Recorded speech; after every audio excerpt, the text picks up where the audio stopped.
Quem não se lembra do Bolsonaro falando em cortar os investimentos nas áreas de humanas, os cursos que compõem a área de humanas, principalmente filosofia e sociologia, sendo que ele usava um pretexto de que era necessário que o investimento superior fosse direcionado, adequado para cursos, para áreas que dessem, sei lá, um retorno imediato para a população.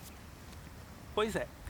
E em momentos de profundos ataques às ciências humanas e sociais, meio que surgem fantasmas aí que começam a rondar o imaginário do senso comum e rondam inclusive trazendo informações difusas sobre algumas questões, sobre alguns cursos.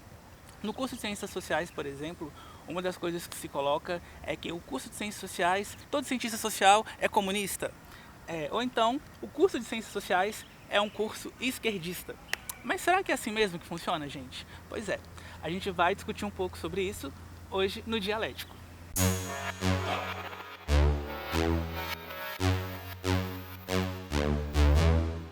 Bom, gente, em 2018 eu fiz um semestre em Ciências Sociais, que foi um curso muito importante para mim porque me fez ver as coisas com outros olhos, o que na verdade é um dos objetivos do curso mesmo, né?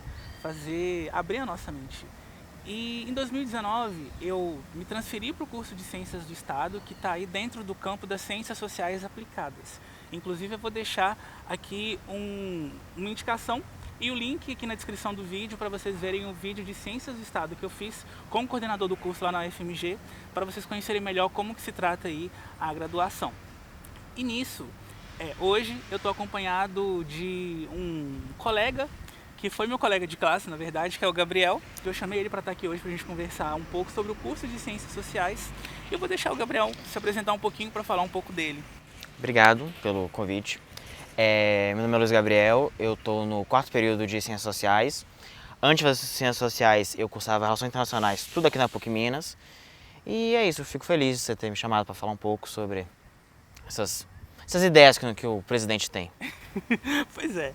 E eu acho legal a gente começar a conversar, na verdade, ouvindo um pouco de você, Gabriel, o que te fez mudar, na verdade, né, pro curso de Ciências Sociais? Tipo, o que te motivou, o que você viu no curso de Ciências Sociais que te chamou a atenção e que tá fazendo você estar cursando hoje a graduação aqui na PUC? Bom, eu mudei de curso porque, assim, eu sempre gostei muito de ciência política. Gosto de ciência política no nível hard. E, apesar do curso de RE ter várias matérias de ciência política também, você estuda, com outro enfoque, mas você ainda estuda, eu queria um aprofundamento maior, algo mais teórico. E também o curso da PUC em especial também tem uma parte de pesquisa, metodologia também muito grande. Então, apesar de eu gostar de RI bastante, eu procurei um aprofundamento maior nessas áreas. E aí eu fui conversando com o coordenador, que também é professor do curso de RI, com outros professores. E aí eu decidi, então, é isso que eu quero. Eu troquei de curso, já vou completar 2 anos e não me arrependo nada da decisão, foi muito bom. Muito massa. E para a gente poder começar esse papo sobre o curso de Ciências Sociais, há uma desinformação. Eu acho que parte dela é de desconhecimento, mas que parte é de má fé também, de estar fazendo essa associação do curso de Ciências Sociais como um curso que propaga uma visão uníssona, limitada, unilateral, unidisciplinar sobre questões sociais e que inclusive vai fazer essa associação a um curso que na verdade é uma doutrinação ideológica, que é um curso de esquerda, marxista e que quer inclusive fazer dos seus egressos ali pessoas que vão estar numa doutrinação marxista voltada para o marxismo cultural, sabe? No entanto, uma das primeiras coisas que a gente percebe quando a gente vai adentrar nesse campo das ciências sociais é que na verdade esse curso ele é muito mais amplo e muito mais diverso do que se imagina. E isso se deve inclusive ao fato do curso ele ter um aspecto que alguns intelectuais vão chamar aí pluriparadigmático. Sim. É interessante a gente começar a falar um pouco de ciências sociais, comentando um pouco desse pluriparadigmatismo que está presente nesse campo. Qualquer pessoa que curse apenas um semestre curso de Ciências Sociais vai perceber que pode existir tudo, mas consenso, unanimidade, as pessoas não existe, porque as pessoas são diferentes por si só e o próprio curso, ele toma a responsabilidade de apresentar várias vertentes. Então, por exemplo, no primeiro semestre do curso, na matéria Sociologia 1, você tem a professora da Marx e da Weber. É meio semestre para cada. Já são duas perspectivas completamente diferentes entre si. O Weber critica o Marx completamente. E assim, e há quem concorde mais com um, quem concorde mais com o outro. Então, já no primeiro semestre, e você tem isso refletido nos outros também, essa diferenciação, saber que não existe um paradigma só, o curso não trabalha com um autor só ou com uma linha teórica só. Isso perpassa vários autores ao longo de várias matérias. Você vai, por exemplo, Sociologia 3. Você tem autores mais próximos do Durkheim, de Parsons. Você tem autores próximos do Marx, que é a Escola de Frankfurt. Você tem autores próximos do Weber, de certa forma, que é da etnometodologia e tal. A preocupação com que você tenha várias linhas teóricas, com que você aborde o curso através de várias perspectivas, ela está presente não só no da PUC. Todos os cursos de Ciências Sociais, em sua maioria, são assim. Por exemplo, o curso da USP, Ciências Sociais, ele dedica um semestre para cada autor. Então você vai ver os autores principais, um semestre de Marx, tem um semestre do Marx, mas tem um semestre do Weber. Weber, ele funda toda uma tradição liberal. Weber, ele é extremamente influente em vários pensadores, assim, que não necessariamente são de esquerda, e nem por isso ele é menos estudado do que o Marx. Eles são estudados igualmente, seus discípulos e tal. Inclusive vão ter alguns sociólogos, aqui no Brasil a gente tem o exemplo do Florestan Fernandes, que vão inclusive abarcar um pouco do que são categorias desses três pensadores. E a gente pensando inclusive nessa ideia do pluriparadigmatismo, a gente pensando no que é esse tripé da sociologia, né? Durkheim, Marx e Weber. Eles partem de premissas e metodologias diferentes, embora, por exemplo, Durkheim e Marx estão num campo, em um aspecto mais amplo, comum, que é o coletivismo metodológico. Sim. Que vai tentar compreender ali os fenômenos sociais a partir do que são as estruturas, uma totalidade, as instituições, para poder compreender esses fenômenos sociais, inclusive como é que eles afetam as nossas próprias concepções individuais, né? E é importante dizer que dentro do coletivismo metodológico vão ter diferenças internas. Por exemplo, Durkheim vai ter um arcabouço mais voltado para o que é o positivismo, muito do Kant ali, e vai estar, inclusive, trabalhando com uma ideia de neutralidade total dentro do objeto de estudo da ciência. Vai fazer uma associação do pensamento social com o pensamento científico mais tradicional, tipo de associar esse pensamento o que é a ciência física e natural, né? Já o Marx vai fazer oposição a isso, vai romper com essa ideia de neutralidade, inclusive vai estar trabalhando com uma perspectiva sociológica de transformação, no caso de você não apenas tentar compreender o que é a realidade, o que são esses fenômenos sociais.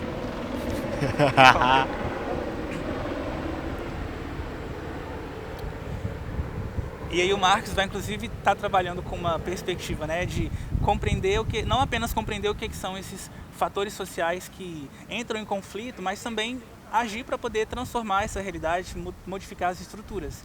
E aí a gente vai ter o Weber, que vai ter uma perspectiva do individualismo metodológico, né, que vai, na verdade, buscar compreender o quanto que a interferência da ação humana é muito grande nesses fenômenos sociais. Então a premissa não vai ser mais o todo, vai ser questões mais microsociais mesmo, né? Do que é a ação do indivíduo para condicionar essas determinantes sociais.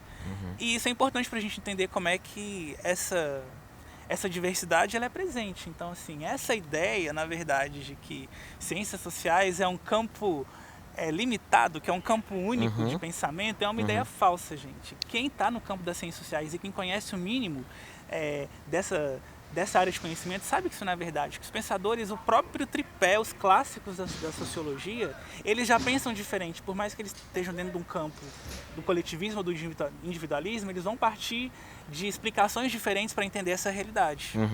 Você falou uma coisa que é importantíssima, que é assim, essa percepção de que é uma coisa só, normalmente, quase sempre, vem de quem não é da área. Quem não é da área.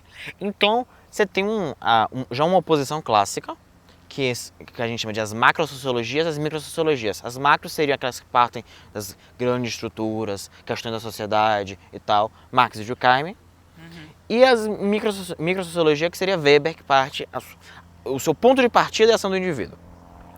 E também, como você falou, você tem um mundo de diferença entre Marx e Durkheim. Porque um é mais positivista e o outro funda essa linha que é mais marxista.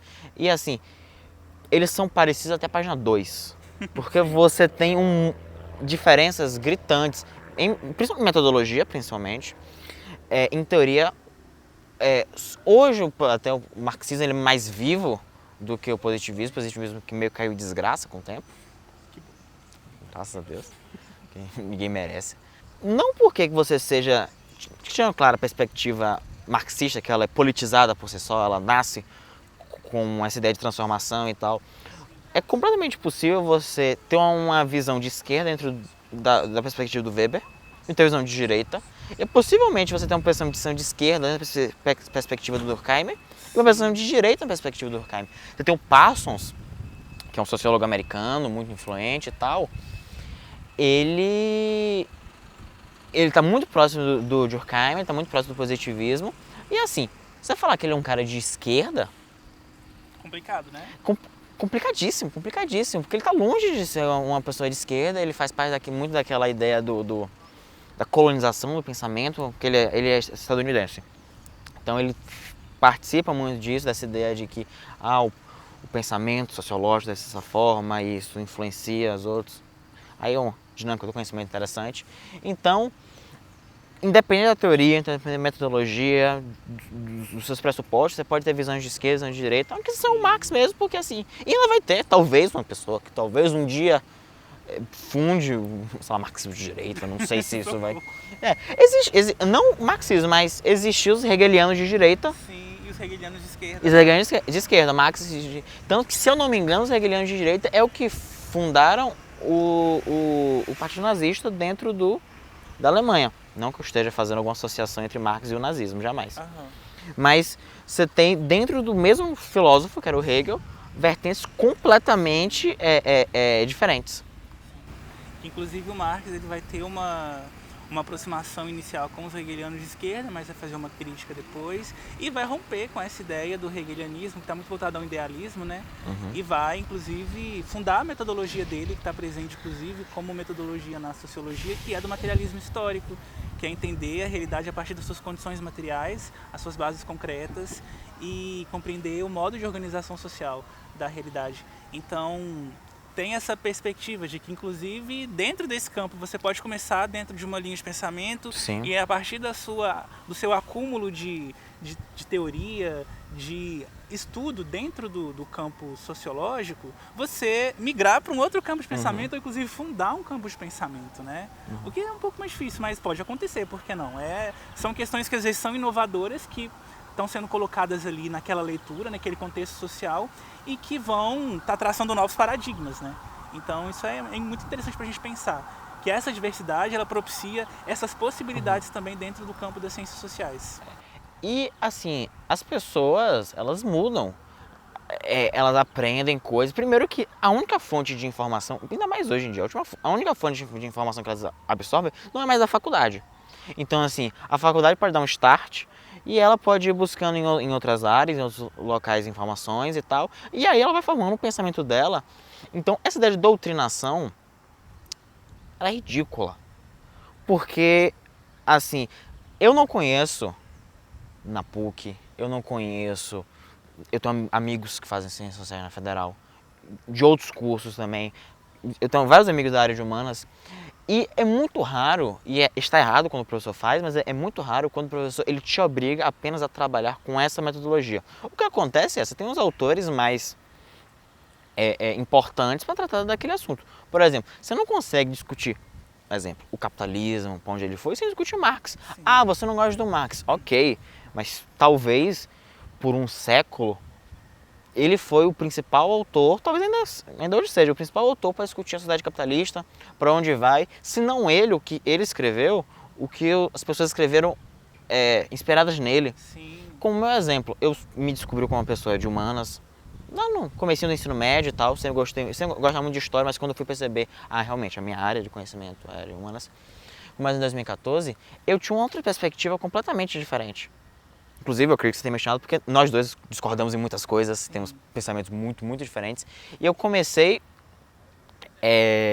muito próximo ao petismo, ao Partido dos Trabalhadores e tal. Hoje, eu não sou o maior fã do partido, mas eu comecei com um certo pensamento de esquerda ali. Se fosse verdade esse negócio de doutrinação, era para eu estar hoje pegando em armas. Se você se radicalizasse mais. Porque eu comecei a estudar política mesmo com Trotsky. A gente, inclusive, temos que marcar uma conversa, que a gente discutir sobre Trotsky, temos que marcar essa conversa. Sim, verdade. Em breve vamos fazer um vídeo sobre isso. Eu comecei a estudar política mesmo com os revolucionários russos, com o Trotsky, e aí com o tempo, por causa das coisas que eu li, eu fui indo mais ao centro. Então, essa ideia de que você se torna de esquerda no curso, não acontece, simplesmente.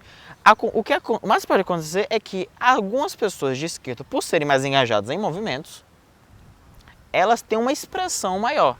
Mas aí não é culpa do curso, é a culpa dela que quer se manifestar, que quer expor. Aspirações, né, subjetivas. O curso não tem nada a ver. Tanto que a gente descobre quando as pessoas de direita começaram a se manifestar, a qualidade, a gente pode até começar disso depois, as diferenças entre a esquerda e a direita no Brasil, que é uma coisa muito curiosa.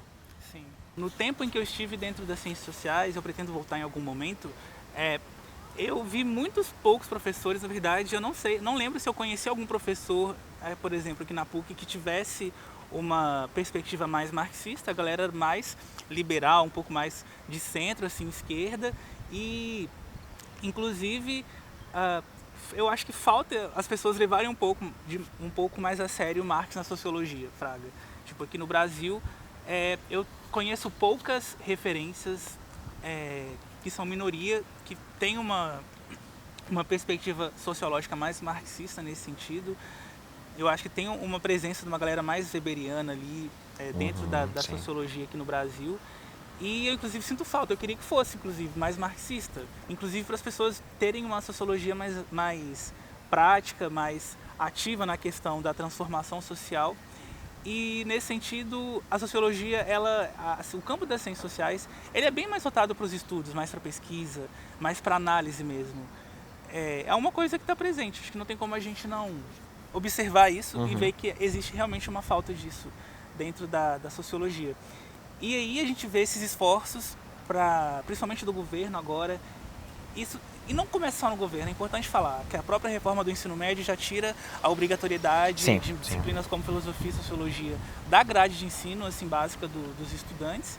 E agora o Bolsonaro já tinha falado sobre essa ideia de cortar os investimentos, que embora não tenha uma resolução específica para isso ainda, mas a gente já dá para fazer essa correlação na prática, porque se a gente for pensar o que são os cortes que estão sendo feitos aí nas universidades públicas, os cortes na CNPq, na CAPES, por mais que sim, já tem dados que comprovem que é uma minoria a destinação de bolsas, digamos, para o campo das ciências sociais, porque não é tanta gente que faz, inclusive. Então, assim, cortar as bolsas, na verdade, de estudos para estudantes de pós-graduação, de mestrado, achando que, na verdade, vai estar afetando só o campo das áreas humanas e sociais, é um equívoco muito grande, porque vai sim afetar, porque está muito voltado para a pesquisa, mas na verdade, qualquer perspectiva de desenvolvimento nacional, ela passa por investimento em tecnologia, investimento em pesquisa. Então, na verdade, isso é um entrave para o próprio desenvolvimento do país, claro, para algum tipo de avanço, e outras perspectivas, outras práticas que o governo tem colocado como o próprio Futurice. Se pensar, por exemplo, de organizações fazendo a mediação de financiamento privado para entrar na universidade, vai estar, na verdade, colocando ali, embutindo ali uma perspectiva de mercado forte, na perspectiva de política pedagógica de ensino, inclusive na própria noção de pesquisa. Então, por exemplo, cursos que não dão esse retorno imediato para a sociedade, que o Bolsonaro aponta como os cursos de ciências humanas e sociais, na verdade, se não tiverem, por exemplo, uma proposta de pesquisa ali que coloque uma perspectiva mais econômica para o campo do mercado, de como que o mercado pode estar ganhando com isso, ou se for uma pesquisa mais crítica em relação, por exemplo, sei lá, ao impacto da indústria das armas no genocídio da população negra, ou outras questões referentes, por exemplo, problematizar o que são alguns medicamentos que podem estar dando efeitos colaterais ou que poderiam ser distribuídos, por exemplo, no SUS, mas que a indústria farmacêutica estaria perdendo algum lucro. Isso afeta o mercado e pode ser um entrave como Sim. futuro dentro das universidades públicas. Então, assim, não tem uma resolução prática sobre isso, digamos, de findar esses recursos para áreas de humanas e sociais, mas ao mesmo tempo tem medidas aí do governo que vão afetar isso de forma indireta, mas que diretamente também. Eu pontuo várias coisas, concordo com o que você falou. Só voltando um assunto rapidamente, quando você falou dos professores e tal, eu conheço mais de 30, 40 professores aqui da PUC, dos dois cursos que quando eu fazia RI e Ciências Sociais. Sabe quantos que eu sei que é marxista, que usa a metodologia marxista? E ele não é nem de Ciências Sociais. Ai, gente. Vários são da centro-esquerda, centro-direita ali. E eu tenho um professor, obviamente não vou falar o nome porque não precisa também, que aí é bem mais à direita mesmo. Ele é muito, muito liberal. Falando sobre essa questão da educação e tal, do governo, eu pontuaria algumas coisas que eu concordo, mas acho importante ressaltar. Primeiro, a gente tem que falar de uma figura obscura, que hoje é quase folclórica no Brasil, que é o Olavo de Carvalho. Nossa, que isso. Que é esse cidadão Você postula filósofo? o auto-intitulado filósofo. É uma coisa muito curiosa. Ele conseguiu pôr na cabeça do presidente, na cabeça de uma parte da população, de que os cursos de ciências humanas são essa perspectiva. São máquinas, são fábricas de militantes, de marxistas e tal. Primeiro que isso é falso, isso é coisa de quem não é da área. Tanto que ele não é da área, que ele não possui, não que seja um demérito, mas ele não possui uma formação acadêmica, ele não possui o ensino superior. Não que isso seja um problema necessariamente, mas mostra o quanto que ele não conhece como funciona a academia no Brasil. E segunda coisa, desses cortes e tal, porque na questão do Temer, eu acredito que foi só uma perspectiva de educação ruim. A questão do Bolsonaro é pior, porque aí você tem um componente ideológico muito explícito, né? Exato. O Bolsonaro, ele acaba identificando, ele acaba identificando nos cursos de ciências humanas um foco de resistência, de oposição a ele. Sim. Primeiro que isso não é nem necessariamente correto, na ponta do lápis correto, mas vamos supor que seja verdade. Então o que é que ele faz como presidente? Ele tenta desarticular esses cursos, logo tentando desarticular a oposição. É uma lógica básica. E isso, ter uma oposição que ele critica, que vigia o poder, que vigia o executivo, é a base de uma democracia. Então, isso já mostra que além de ter uma perspectiva errada da academia brasileira, de ser uma pessoa que não entende da área e é aconselhado por outras pessoas que também não entendem da área, mesmo alguns teoricamente participando, por exemplo, o ministro da Educação é um professor. Sim. O Weintraub, né? Veja só como é. Ele já tem essa perspectiva de eliminar os pontos de resistência a mim e ao meu governo, porque ele se acha o certo, que ele se acha a perspectiva, porque o que eles fazem numa ideologia é a coisa mais curiosa que tem do atual governo. Eles não são ideológicos. Eles não são ideológicos, o que eles fazem assim é neutro, é isento. Primeiro que neutralidade nem existe, a gente tem que parar com esse estigma positivista que não leva ninguém a lugar nenhum. Só falseia as coisas. Exato, não existe, é neutro sabão de coco. E essa perspectiva dele, ela ainda é errada, de que ele é neutro, ainda é errada do ponto de vista teórico. Porque ele se diz um governo conservador. Ninguém duvida que seja um governo conservador. Mas existe uma interpretação de que o conservadorismo seria a ausência de ideologia. Tem essa interpretação. Sim. Estando correta, esse não seria nem o conservadorismo que ele pratica no governo dele, porque ele é aquele conservadorismo que é do pior tipo possível, que é quase pré-iluminismo. De certa maneira, um distanciamento da razão, da racionalidade, de uma perspectiva que não é nem conservadora, é reacionária mesmo, de trazer, isso é claro nele, só se você pegar o quanto que ele exalta a ditadura militar. Sim. Então, é o governo possivelmente mais ideológico em muito tempo mesmo. Sim. É um governo que não tem tendências democráticas. Eu posso dar outros 1000 exemplos que podemos dar. Sim. Mas por essa questão, porque ele tenta desarticular algo que ele imagina que seja oposição a ele. E ainda tem essa questão do sucateamento das universidades. Sim. Que primeiro tem essa ideia ideológica errada de que uma fábrica de comunistas, de marxistas, não existe. E segundo, porque, por exemplo, não sei se você sabe, a irmã do ministro da Economia é a presidente da Associação de Faculdades Privadas. Num país em que, com exceção das PUCs, o grosso da produção científica é feito nas federais e algumas estaduais, é basicamente isso, produção científica de verdade. Federais, algumas estaduais. Sim. E Mais de 90%. Exato. E algumas PUCs, se você for pegar isso, eles devem dar 99% da produção científica. Essa ideia de sucateamento, essa ideia de vou cortar o financiamento. E uma coisa que é curiosa é que os cursos de humanas, ok, eles não dão um retorno imediato, mas tem até que questionar se tem que dar mesmo retorno, Sim. que não se precisa mesmo dessa loja mercadológica. Eles são baratíssimos. Custa um pouco, gente. Eles são baratíssimos, eles são baratíssimos.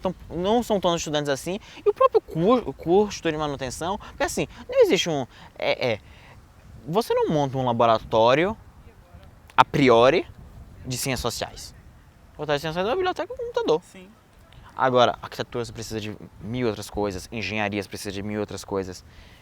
Então, a perspectiva do governo em relação a esses cursos é falaciosa do começo ao fim. Sim. Completamente. É uma perspectiva muito pós-política, de chegar e falar assim, olha, tanto a perspectiva política quanto a perspectiva de ensino tem que ter um aspecto muito tecnicista, muito voltado, por exemplo, mecânico mesmo, né? De chegar assim, você vai aprender a ser disciplinado, vai aprender a seguir certas linhas, que no caso são normalizadas, que não são linhas ideológicas para o presidente, mas que na verdade uma dessa ideia da pós-política inclusive é você não se colocar enquanto ideológico, você apontar o que é oposto ao que você defende como ideologia, porque na verdade você vê a sua perspectiva, que é ideológica fundamentalmente, como uma perspectiva natural. Você naturaliza essa visão como se fosse o normal, e o outro na verdade é aquilo que vai ser diferenciado, é aquilo que vai ser na verdade ideológico. Então é uma perspectiva pós-política porque falseia essa ideologia que está por trás, que faz até sentido você pensar no que é esse ataque, por exemplo, ao pensamento crítico que está presente nas ciências sociais, na filosofia, que é justamente as rupturas que ela faz com o pensamento do senso comum, que é justamente essa ideia, por exemplo, de que os fenômenos sociais estão ligados ao que é questões biológicas, questões essencialistas, Sim. questões de natureza.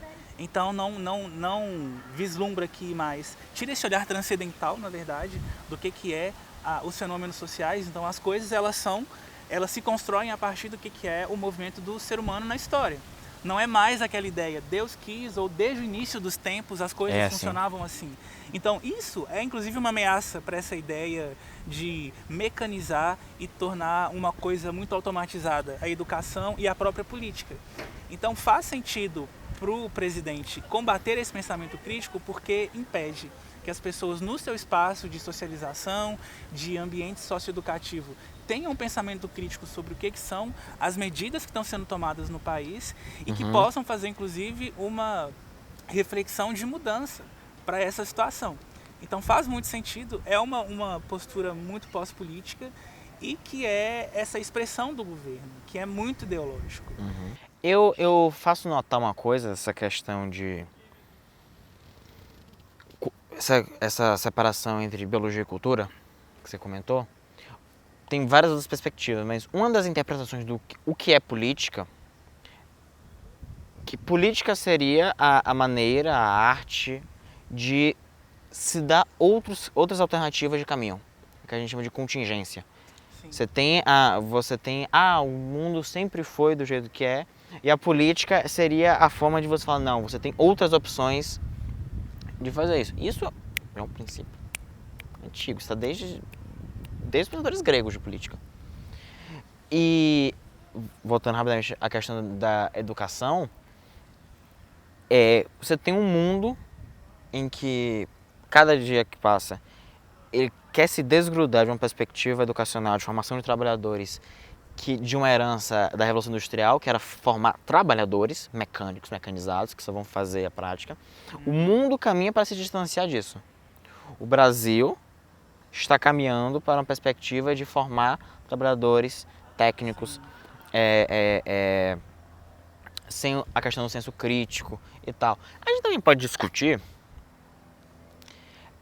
talvez seja tão pouco que a gente discorde, se realmente você estudar os autores que você estuda nos cursos, aumenta o seu senso crítico. Assim, tem que ter no mínimo uma predisposição da pessoa. Sim. De querer participar, de toda uma abordagem querer também, questionar. né, E aí a gente pode fazer um recorte de raça, de classe, de etnia muito, muito grande, porque para algumas pessoas pode nem valer a pena você questionar a realidade, você questionar tudo isso. Isso é um ponto interessante porque é uma crítica que a gente pode fazer à própria lógica do ensino hoje, que já é uma lógica, sim, voltada para o mercado, mas também a crítica em algumas perspectivas de às vezes você está passando um conteúdo, e ser muito conteudista nesse sentido, mas de não promover o que é um debate, não estimular, inclusive, autonomia nos próprios estudantes para poder fazer as suas formulações ali naquele espaço com fundamento, inclusive de perceber como que isso vai interferir no nosso contexto atual. Porque uma coisa que às vezes eu acho que, inclusive, cria um distanciamento de estudante e o próprio curso, a própria disciplina que ele está fazendo dentro da universidade e na escola também, no ensino básico, é de você estar passando um conteúdo que ele é histórico, que ele está dentro de um contexto ali específico, mas que tem, inclusive, questões muito importantes para serem levadas em reflexão sobre o que está sendo a realidade atual.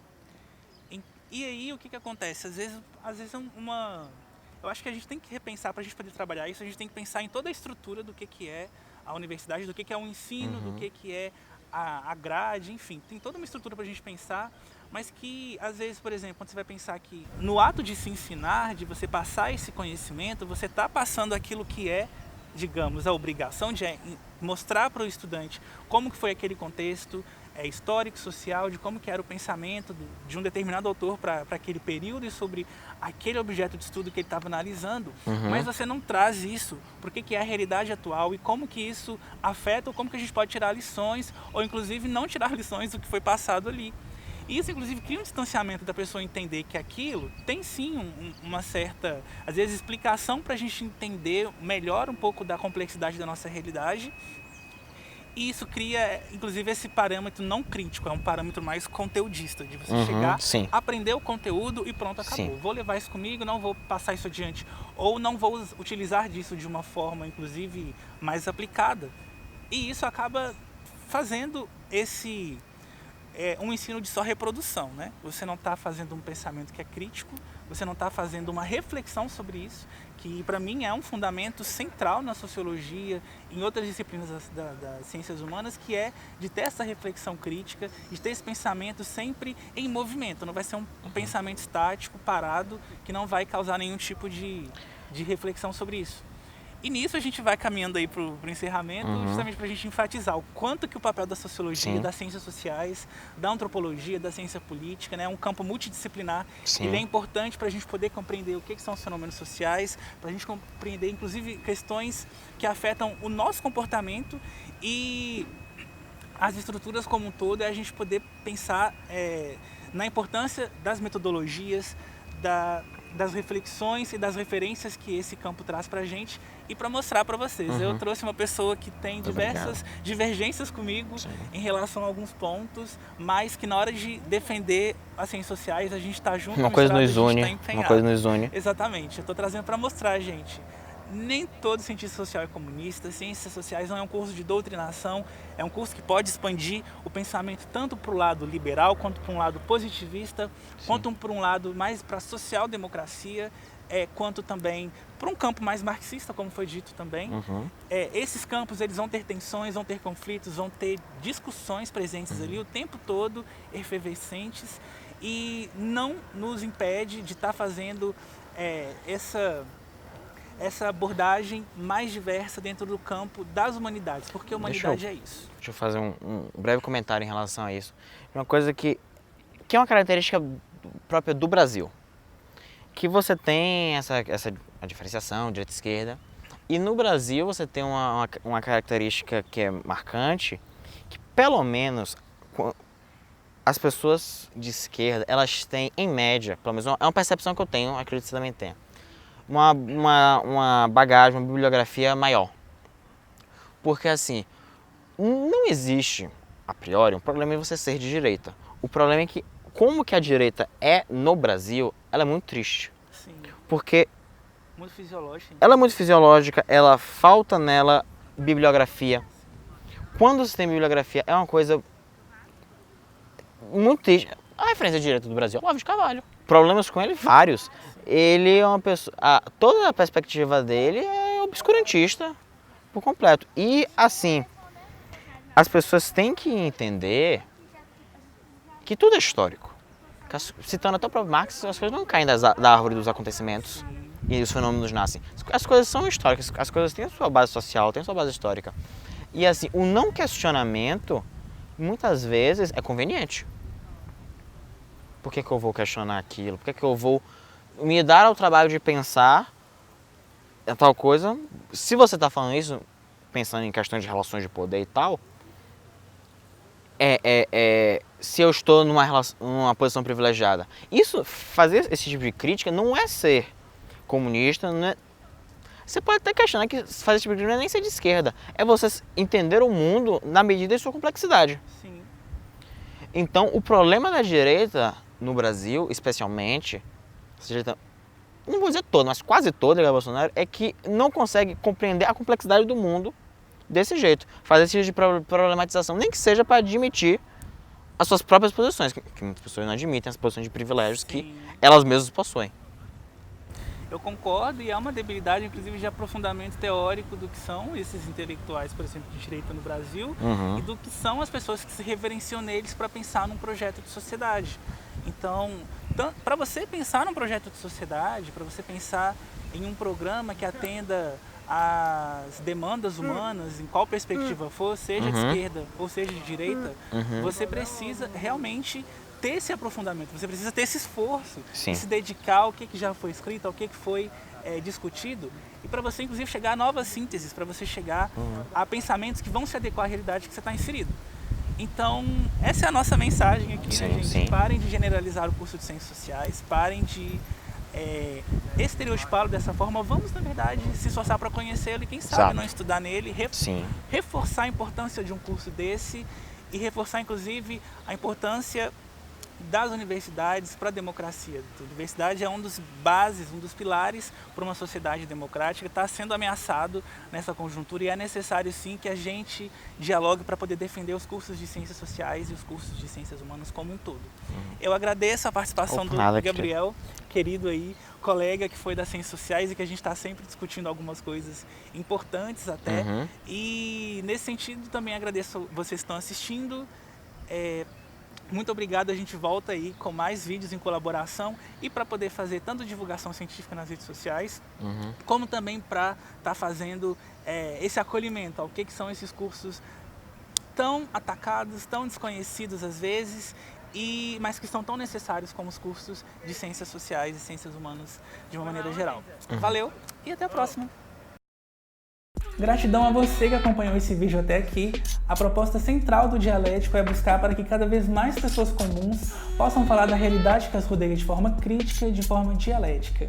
E para isso acontecer, é muito importante poder contar com o apoio e divulgação de vocês para que pessoas que, como eu, que se dispõem e desejam produzir conteúdo de forma independente, progressista e de esquerda no YouTube tenham condições e motivação para isso.